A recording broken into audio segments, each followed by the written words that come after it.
তার হাতের ওসিলায় আল্লাহ আজকের ইবাদতখানাকে আপনি কবুল মঞ্জুর করিয়া দাও আল্লাহ। অশ্রুভেজা প্রার্থনায় মুখর শিবগঞ্জ উপজেলার রায়নগর ইউনিয়ন দক্ষিণ কৃষ্ণপুর দেশনেত্রী খালেদা জিলার রোগমুক্তি কামনায় বিশেষ দোয়া অনুষ্ঠিত।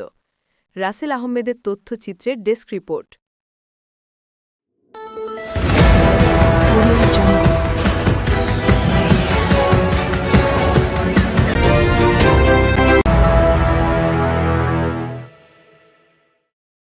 বগুড়া উপজেলার রায়নগর ইউনিয়নের দক্ষিণ কৃষ্ণপুর মণ্ডলপাড়া জামে মসজিদ আজ শুক্রবার ৫ ডিসেম্বর ২০২৫। পুরো মসজিদ জুড়ে ছড়িয়ে আছে অশ্রুভেজা প্রার্থনার আবহ। আপসীন সংগ্রামের প্রতীক তিনবারের সাবেক সফল প্রধানমন্ত্রী দেশনেত্রী বেগম খালেদা জিয়ার দ্রুত রোগমুক্তি কামনায় অনুষ্ঠিত হচ্ছে এক হৃদয়স্পর্শী বিশেষ দোয়া মাহফিল। অনুষ্ঠানে প্রধান অতিথি হিসেবে উপস্থিত থাকার কথা ছিল দেশনেত্রীর সাবেক অ্যাসাইনমেন্ট অফিসার ড. ফিরোজ মাহমুদ ইকবালের। তবে ব্যক্তিগত জরুরি কারণে তিনি উপস্থিত থাকতে না পারায় দুঃখ প্রকাশ করেন এবং দোয়া মাহফিলে সর্বাঙ্গীন সফলতা কামনা করেন। তার অনুপস্থিতিতে প্রতিনিধিত্ব করার কথা ছিল শিবগঞ্জ উপজেলা বিএনপির সিনিয়র সহসভাপতি, বগুড়া জেলা বিএনপির স্বাস্থ্য বিষয়ক সম্পাদক এবং সাবেক ছাত্রনেতা ড.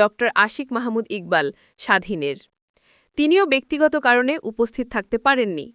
অনুষ্ঠানে প্রতিনিধিত্ব করেন মোহাম্মদ হারুনুর রশিদ হারুন, সাবেক সহসভাপতি, বগুড়া জেলা ছাত্রদল, এবং মোহাম্মদ জাকারিয়া ইসলাম বিপ্লব, সাবেক যুগ্ম আহ্বায়ক, যুবদল ও ছাত্রদল, শিবগঞ্জ উপজেলা। তাদের নেতৃত্বে স্থানীয় মুসল্লি, বিএনপি ও অঙ্গ সংগঠনের নেতাকর্মীরা গভীর আবেগ নিয়ে অংশ নেন এই দোয়া মাহফিলে। সবার কণ্ঠে একই প্রার্থনা, দেশনেত্রী বেগম খালেদা জিয়ার দ্রুত আরোগ্য। দোয়া শেষে উপস্থিত মুসল্লিরা বলেন, দেশনেত্রীর সুস্থতা শুধু একটি পরিবারের নয়, বরং গোটা জাতির কামনা। আমরা আল্লাহর দরবারে তার দ্রুত রোগ মুক্তির জন্য আন্তরিকভাবে হাত তুলেছি। আবেগে ভেসে ওঠা এই দোয়া মাহফিলের প্রতিটি মুহূর্ত ছিল দেশনেত্রীর প্রতি ভালোবাসা, শ্রদ্ধা এবং আশার প্রতিচ্ছবি। চলনবিলের সময়ের প্রতিচ্ছবি।